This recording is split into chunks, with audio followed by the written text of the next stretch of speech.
আমার ধারণা এই যে ডক্টর মোহাম্মদ ইউনূস বাংলাদেশের অন্তর্বর্তীকালীন সরকারের প্রধান উপদেষ্টা, উনি এতদিন ধরে তো আসলে বাংলাদেশের এই প্রধান উপদেষ্টা হওয়ার আগে সারা পৃথিবীর মানুষজন যে কোনোভাবেই হোক উনি নোবেল পুরস্কার নিয়ে যতই বিতর্ক থাকুক, কিন্তু ইভেন্চুয়ালি নোবেল পুরস্কারটা উনি পাইছিলেন, এতে তো কোনো সন্দেহ নেই।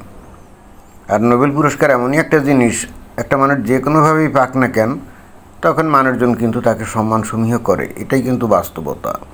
এবং সেই হেতু পৃথিবীর বিভিন্ন দেশের মানুষ তাকে সম্মান করত, বাংলাদেশের মানুষও তাকে সম্মান করতো, এতে কিন্তু কোনো সন্দেহ নেই। এবং বাংলাদেশের মানুষ তাকে অত্যন্ত জ্ঞানী গুণী অভিজ্ঞ একজন ব্যক্তি হিসাবেই কিন্তু গণ্য করত, এটাও কিন্তু বুঝতে হবে। এমন না যে ওই শেখ হাসিনা তাকে পছন্দ করতো না, এই জন্যে বাংলাদেশের মানুষ ডক্টর মোহাম্মদ ইউনূসকে অপছন্দ করতো, বিষয়টা হলে তা না।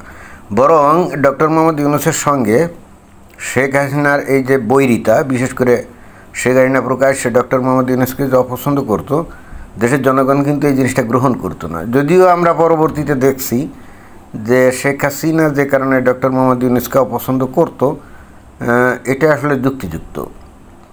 কারণ বাংলাদেশে যে কোনো একটা ব্যাংকের আপনি যদি চেয়ারম্যান হন, তাহলে সেখানে ব্যাংকেরই যে নীতি আদর্শ আছে তাতে 65 বছরের ওপরে আপনি ওই ব্যাংকের চেয়ারম্যান থাকতে পারবেন না, এটাই হলো আইন। এখন কোনো ব্যাংকে একজন ভালো চেয়ারম্যান আছে, যোগ্য লোক আছে, সরকার যদি চায় যে ঠিক আছে এই লোকটা যোগ্য ব্যক্তি, তাহলে তার হয়তো মেয়াদ বাড়াতে পারেন 1 বছর 2 বছর এরকম।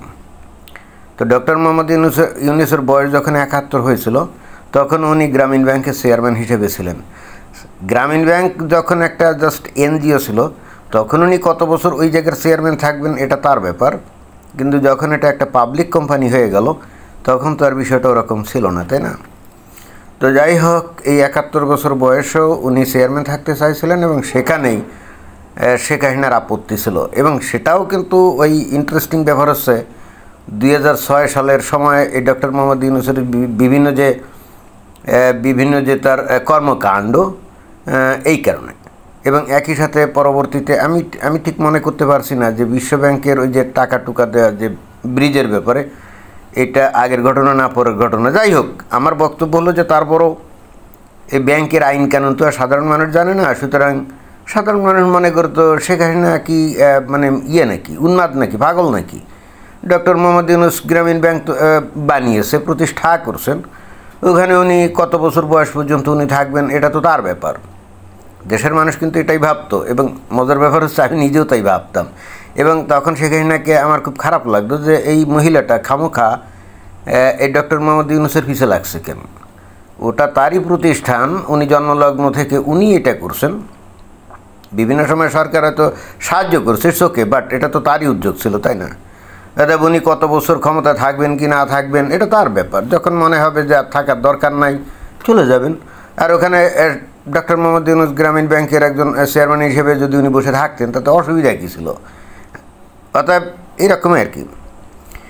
তো আমার মূল বক্তব্য হলো যে ব্যক্তিকে এই বাংলাদেশের আপামর জনগোষ্ঠী পছন্দ করতো, সম্মান করতো, এই ব্যক্তিটা নিজের আত্মসম্মানবোধ কীভাবে বজায় রাখতে হয়, আমার মনে হয় যে এই ব্যাপারে তার জ্ঞানগম্যি যথেষ্ট ঘাটতি আছে। তা যদি না হয় তাহলে এই ধরনের বক্তব্য বিবৃতি উনি দেন কী করে? দেখেন উনি কী বলছেন। অনেক মানুষ রয়েছেন যারা বলছেন আপনি 5 বছর থাকুন, 10 বছর থাকুন, 50 বছর থাকুন। সুতরাং মানুষ নানা ধরনের কথাই বলে। তারা বলে নির্বাচনের দরকার কি? কার নির্বাচন দরকার? কে বলছে? ডক্টর মোহাম্মদ ইউনূস। কোথায় বলছে? ওই যে আমেরিকাতে। ওই যে আল জাজিরার একজন সাংবাদিক আছে, নাম কি মেহেদি হাসান, ভারতীয় বংশোদ্ভূত একজন ব্যক্তি। তো ওই লোক এই ডক্টর মোহাম্মদ ইউনূসের সাক্ষাৎকার নিয়েছিলেন এবং সেখানেই ডক্টর মোহাম্মদ ইউনূস সাহেব এই কথা উনি বলছেন। আমি জানি না উনি এই ধরনের কথা বললে উনি কি মনে করলেন যে ওই সাংবাদিকের কাছে উনি মানে বিশাল কিছু হয়ে গেলেন এবং সাংবাদিক সেটা বিশ্বাসও করলো? এই ধরনের আন্তর্জাতিক লেভেলে যারা সাংবাদিকতা করে তারা পৃথিবীর প্রত্যেকটা দেশের, বিশেষ করে মানে হট কেক যে সমস্ত দেশ আছে, অনেকগুলো ঘটনা সাম্প্রতিককালে ঘটে এবং যারা নাকি প্রায়ই নিউজের হেডলাইনে আসে, সেই সমস্ত দেশের খোঁজখবর তো তারা রাখে। ডক্টর মোহাম্মদ ইউনূসকে বাংলাদেশের মানুষ এখন 5 বছর না 50 বছর রাখতে চায়, এবং আদৌ বাংলাদেশের মানুষ নির্বাচন চায় কি চায় না এ ব্যাপারে তাদের খুব ভালো নলেজ থাকে। এখন ডক্টর মোহাম্মদ ইউনূস কি নিজেকে অনেক বুদ্ধিমান এবং স্মার্ট, জ্ঞানীগুণী, আর বাকিগুলার কি মূর্খ মনে করেন? আমি ঠিক বুঝলাম না। যদি তাই না হতো তাহলে উনি এই ধরনের মানে বালসুলভ টাইপের কথা, বালসুলভ মানে বালক সুলভ আর কি, আবার মাঝখান দিয়ে আপনারা অন্য কিছু মনে করেন না, বুঝছেন? তো উনি এই ধরনের কথা উনি কিভাবে বলেন? উনি কি বাংলাদেশের মানুষের ম্যান্ডেট নিয়েছেন যে কয়জন তাকে এরকম 5 বছর বা 50 বছর চায় অথবা নির্বাচন চায় না? তবে হ্যাঁ, উনি যখন 8 অগাস্ট 2024 সালে ক্ষমতায় আসেন তখনকার বিষয় কিন্তু এরকমই ছিল। উনি এখন যেটা বলছেন এই কথাটা উনি ওই 8 অগস্ট বা ওই আগস্ট মাসের কোনো এক সময় বললে মানুষ বিশ্বাস করত, কিন্তু অলরেডি 14 মাস প্রায় অতিক্রান্ত, তাই না?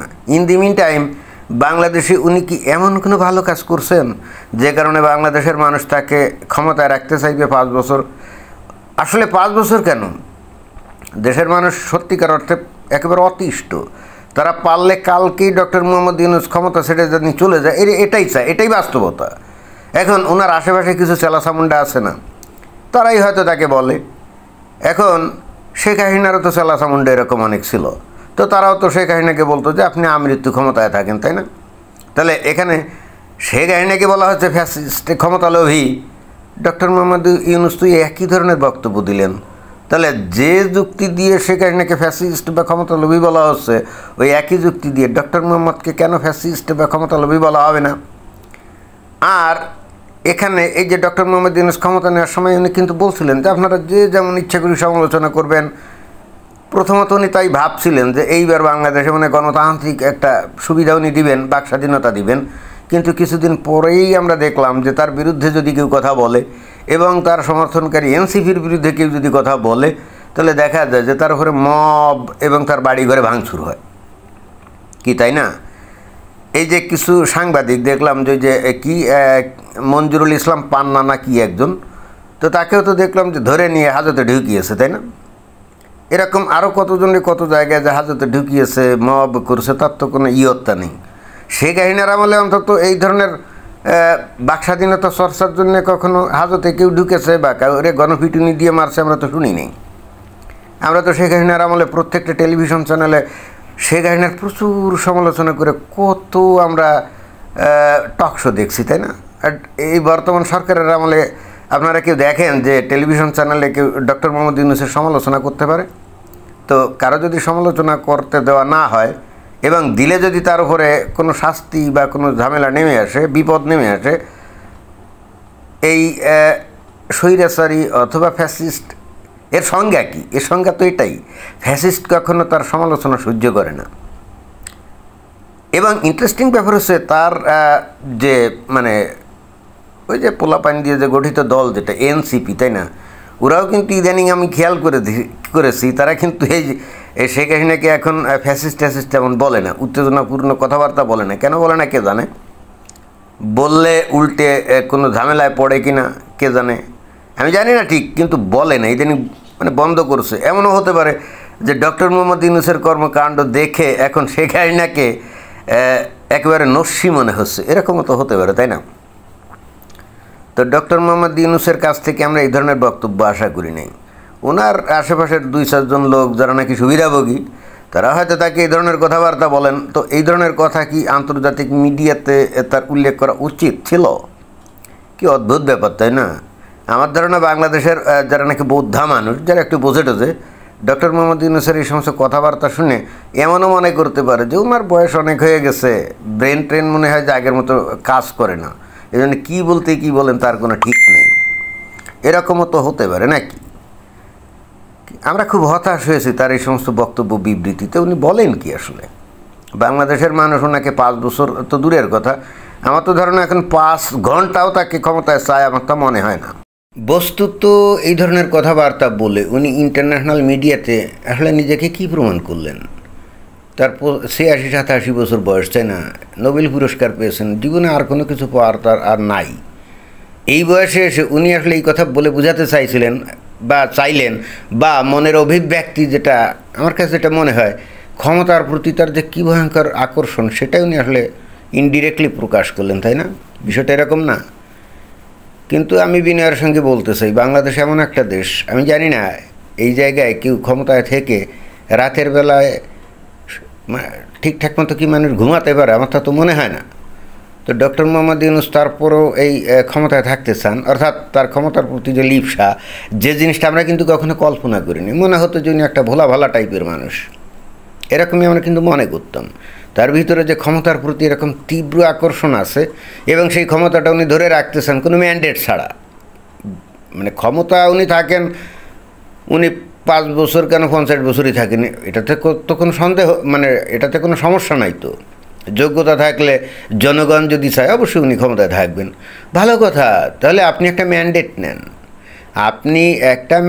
নেন, এই যে সামনে ইলেকশনটা দিবেন না আপনি, তো ওখানে আপনি একটা এরকম হ্যাঁ না ভোটের ব্যবস্থা করেন, বা এই ধরনের কোনো কিছু করেন, বা যদি আপনার রাজনৈতিক দল থেকে থাকে তাহলে আপনি সেখান থেকে ইলেকশনে দাঁড়ান এবং দেখেন জনগণ আপনাকে চায় কি না। আপনি বলেন কি করে জনগণের কোনো ম্যান্ডেট ছাড়া একটা আন্তর্জাতিক মিডিয়াতে যে জনগণ, মানে লোকজন, কেউ কেউ তো বলে আমাকে 5 বছর বা 50 বছর ক্ষমতায় থাকতে, তাই না? এইটা তো বস্তুত আপনার ভিতরে যে ক্ষমতার প্রতি প্রচণ্ড লোভ, এবং সেটা বৈধভাবে না অবৈধভাবে, সেটাই তো আসলে প্রকাশিত হয়, তাই না? বৈধভাবে যদি আপনি 5 বছর কেন 50 বছর কেন 800 বছর থাকেন, তাহলে তো কারো কিছু বলার ছিল না। কিন্তু আপনি তো থাকতে চাচ্ছেন অবৈধভাবে, অথচ সারা জীবন আপনি বিভিন্ন উন্নত দেশগুলোতে ঘুরছেন যেখানে নাকি গণতন্ত্র প্রতিষ্ঠিত। তো এইগুলো দেখাশোনার পরও আপনি যদি, আপনার মুখ থেকে মানুষ যদি, সাধারণ মানুষ যদি এই ধরনের কথাবার্তা শোনে, তাহলে আপনার প্রতি মানুষের সম্মান কোথায় যায় বলেন তো? অবশ্যই এগুলো আপনি মনে হয় এখন আর কেয়ার করেন না। আমার এরকম ধারণা যে কে কী মনে করলো তাতে আপনার কি যায় আসে, বিষয়টা অনেকটা এই লেভেলে চলে গেছে, আমার কাছে মনে হচ্ছে। ধন্যবাদ।